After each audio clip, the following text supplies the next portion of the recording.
You're noticing lower applicant flows, and the applicant flows that are coming through, right? Many of them, frankly, are looking for the next opportunity and development and might not be the developed candidate to bring into the role. And so it's more passive candidate outreach, it's headhunting, and it's proactive targeting it at all levels. So what does it really take for your business to attract world-class talent today? I'm Dave Travers, president of ZipRecruiter. And on Talent All-Stars, we shine a light on the people and the day-to-day processes behind recruitment and retention at some of the world's most influential businesses. If you've ever stepped inside of any type of commercial building, an office, a shopping mall, a government building, anywhere in the world, there's a good chance Cushman Wakefield had a hand in operating it. It's one of the largest commercial real estate services firms in the world, employing brokers, cleaners, maintenance techs, architects. The list goes on. And our guest today, Danielle Kensinger, is responsible for sourcing that talent around the world. She's Cushman Wakefield's Vice President of Global Talent Acquisition, and we're excited to have her on the show. Danielle Kensinger, welcome to Talent All-Stars. Thanks for having me. Glad to be here. So excited to have you. So much to talk about. You have had such a cool career. So now, obviously, at Cushman Wakefield, where you've been for a while, and you've rose through the ranks. Talk about the early days before you became a leader of leaders and before you were running many teams, et cetera. Talk about earlier in your journey when you started to feel like maybe being in TA wasn't just a job, but it was a calling or a career. When was that moment for you? The first time that really sticks out in my mind, I was an intern in undergrad, actually. I was a junior, and it was a bank in downtown Cleveland. And I was just learning about human resources and figuring out even what major I wanted to have. And they had me plan and lead a career fair, like a hiring event for bank tellers and positions. And I had the time of my life. Like, we had great turnout, huge volume of people, and just connecting with people, the excitement, new opportunities, new jobs. And to this day, I love event-based hiring. It's my favorite thing to do. So that's what hooked me for sure. And so then as you made your way up through the ranks and you had that feeling of being hooked and connecting people, when you started to become a leader, what changed? What was different about being a leader versus being in that individual contributor role, and what was the hardest part? I think that the satisfaction triggers change, right? Because when you move into the leadership roles, you don't get as much engagement and interaction with the individual.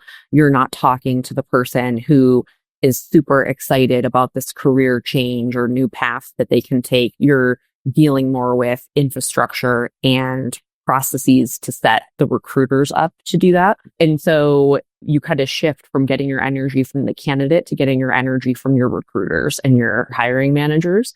And it's fun. It's just different. You're not ticking a list that's about the candidate. You're ticking a list more that's about the hiring manager and the broader experience. I think that's so true of so many people. Where you get your energy in your job, what motivates you to get going is such a critical part of that. And exactly to your point, when you become a manager, often you get selected to be a manager because you're really good as an individual contributor. But exactly to your point, your mindset really has to shift to taking pleasure from the individual sort of execution and getting that energy, as you put it, from the success of your team members. Okay, so many TA leaders we've talked to on this show have had experience at multiple different roles in multiple different companies, but haven't always had at every single role the sort of exact fit of the type of company that is a good fit for them culturally, for the type of team they want to lead. What about Cushman was a good fit for you? I think the thing that made me get most excited about working here, and it keeps me here, I wake up every day, honestly, excited to come into work. It's the ability to create. It's a company that really focuses on, our motto is better never settles, and it's everywhere. Every day you come in, and if you have a new idea, and if you have a better way that you think you can do something,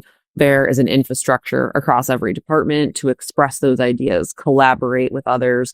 We have a very entrepreneurial spirit to our culture, and it's a big part of our drive behaviors that we integrate into everything that we do within the company and externally with our clients as well. One of the interesting things about Cushman Wakefield is you guys are all over the place. So you aren't just in at headquarters in Chicago or where you're at in Salt Lake City, but you're nationally and beyond. So how do you, as you think about different regions and different parts of the organization, how do you stay in touch with or adapt to the different nuances of different areas that you are responsible for recruiting for? The leaders on our people team will often use the term Glocal. So we work to be global, but with a local flavor to it. You have a consistent underpinning of values, business goals, the strategy, what you're trying to achieve as a firm. And we bend it for different locations without breaking it.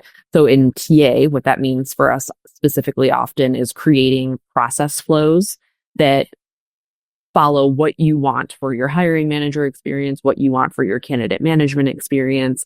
And then that process flow, the systems that you'll use might differ slightly, and you just tailor it to the different geographies that you work in. All recruiters, right, should be sourcing from external job boards in addition to looking on our applicants.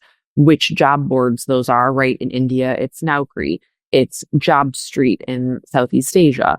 It differs depending on what location you're in, but that kind of consistent process flow remains. And one of the things you mentioned there was job flows and candidate flows. So if that's something that a listener hasn't heard of before, talk a little bit about that as a framework for thinking about how to design a process or continue to assess and improve a process. It's funny that you're asking to explain that because, again, Cushman is so entrepreneurial that a lot of it is come in and kind of figure it out from the seat of your pants. And so when we do bring some of our hiring managers into the more consistent process flow, we explain it to them as a roadmap, right? Here's what you can expect. When you're dealing with our clients, you lay out for them what the expectations are and what they can anticipate from us. And our process flows in the TA and the people space, it's the same thing. It's what is our commitment to you? What are we contracting that we're going to deliver to you from a service perspective? What we need from you in return to fulfill that contract. And typically then the SLA is the time frame that you can expect to see it.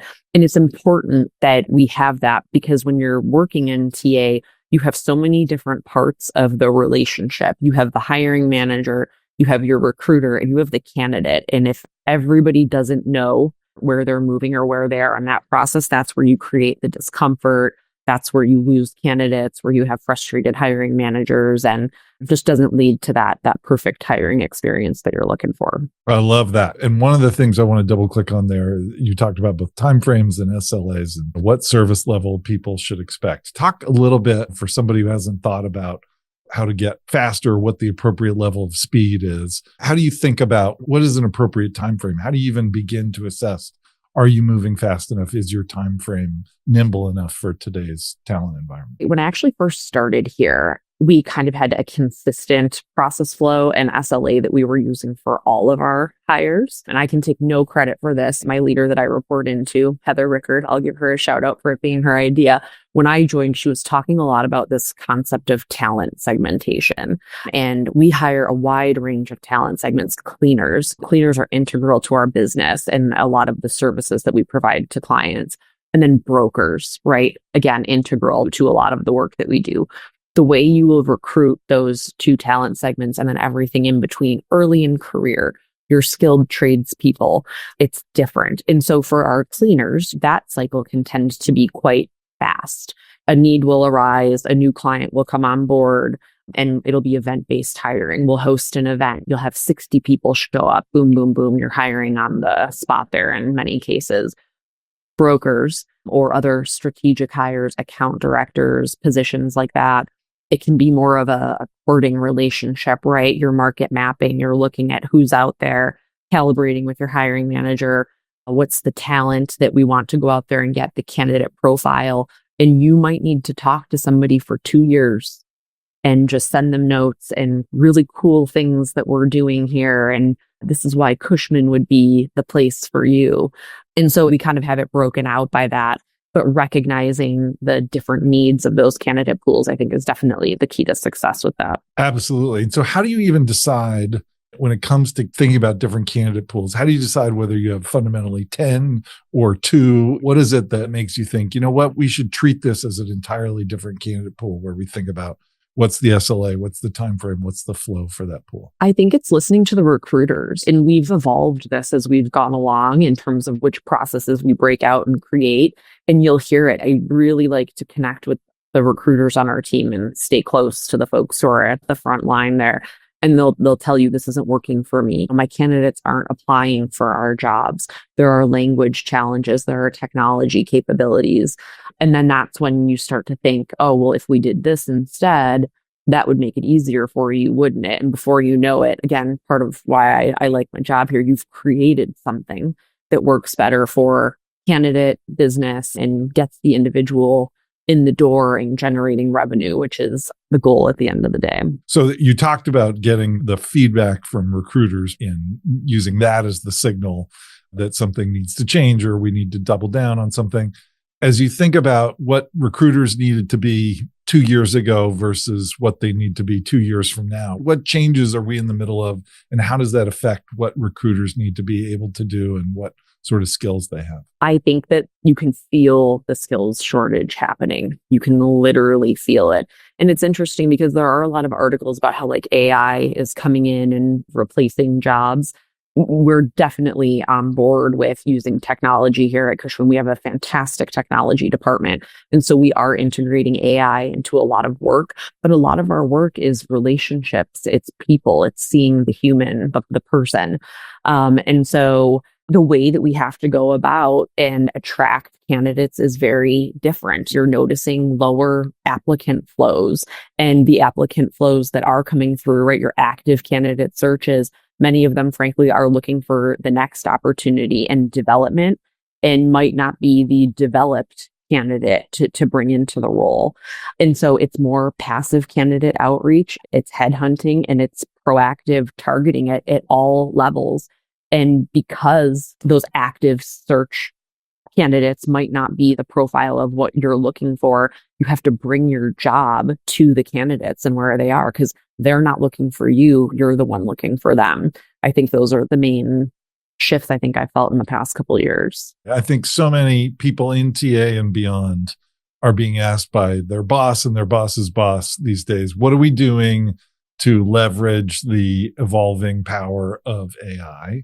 And so how do you think about that? You mentioned the importance of relationship building and things that are hard to replace with technology for recruiters. How do you think about where do we integrate new technology and get more efficiency and speed and things like that? And where do we continue to rely on the human part of the process? Our guiding principle from a TA perspective is everything that we can do to maximize human interaction and take back-end or administrative services off of the recruiters, the TA coordinators, the sourcers. That's our strategy right now. So there are, of course, functionalities where an AI bot can interview somebody for you or try to actually communicate with a candidate. We're not really going there. We want our recruiters to be able to spend as much time with candidates and AI matching of the applicants to see who even fits basic criteria. Love it. Let's do it. Interview scheduling. Love it. Let's do it.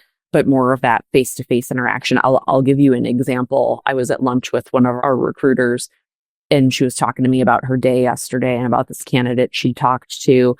And he told her he was going to interview with another company. And she was like, we can't compete with what they'd be offering him in that role. And she was, but I asked him, can we have another call and meet next week? And I was like, oh, that's great. You're going to kind of keep talking to him, even though you don't think she'd take the role. She's like, yeah, I really want to hear what they asked him about the interview and just keep a relationship going with him. That long-term game, right?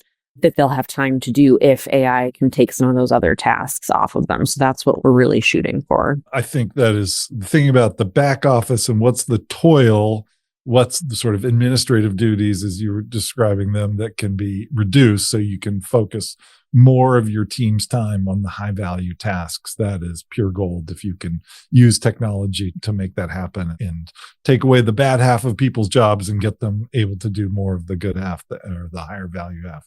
That's super powerful. So as you zoom out now, thinking about the TA and where it's heading, as a TA leader now over the coming few years, where do you think TA leaders need to be looking beyond what recs are we filling today? What's the current pipeline? If I'm thinking about where do I as a leader, not just as the individual recruiter, need to be a couple of years from now, what are the skills that leaders need to have to be able to adapt for this changing future? The biggest thing that comes to mind for me is cross-functional partnership and collaboration. As you said, in the past, or in some organizations maybe where the competition isn't as high or the pace isn't as fast, you're just kind of waiting for your rec and running them through your pipeline. As it gets tougher to find the skill sets that we need and labor shortages likely come to fruition, partnering with procurement to figure out what are the right contracts to have with the agency partners. How do we maximize and make the most cost efficient agency relationships that we can possibly have? For your technology departments, what technology should be using? What should we be using? What's the strategy there? With your business development departments, where are we going to grow? Where should I start looking and pipelining for candidates today that maybe we won't need for the next year? And I could go on, finance. If all of this comes through and I have this small pool of candidates, which requisitions should I prioritize that will bring the most revenue in for the business, and which can we maybe pump the brakes on? So that's going to be a key thing, I think, as we all try to figure out how to do more and continue growing with potentially less people. One of the interesting things that you mentioned a couple times, a bit about the culture of Cushman Wakefield. And so being entrepreneurial, better never settles, like there are clear on sort of cultural tentpoles that come up in talking to you. And at the same time, there's a bunch of wisdom out there around all the smartest companies do it this way. These are the best practices in TA, et cetera, et cetera. Is there an example or is there a framework you think about using for when is it that, like, for me at Cushman, for Danielle at Cushman, like there's an accepted best practice. Everyone else has figured out how to do this. We're just going to do it. And when do you think, just doing it the way everyone else doesn't make sense for us because we have our own particular culture and sometimes we do it our own way? How do you think about the trade-off between those two things? And is there an example of where that's been a difficult trade-off? I think that's very much Cushman. I think that resonates with us a lot. I'll be talking to, a friend that works at another company and they'll be doing something that's best practice. And I'm like, we don't need that, or that would never work for us. I think that we're so focused on clients and what our clients need. That is what drives the vision of everything else that we do. And everyone else doesn't have the same clients that we have. So the solutions that we create and the solutions that we present are tailored to them. I think one of the interesting things I hear, and certainly for me, thinking about where we make changes and where we adapt to industry best practice and where we forge out on our own because we do things differently.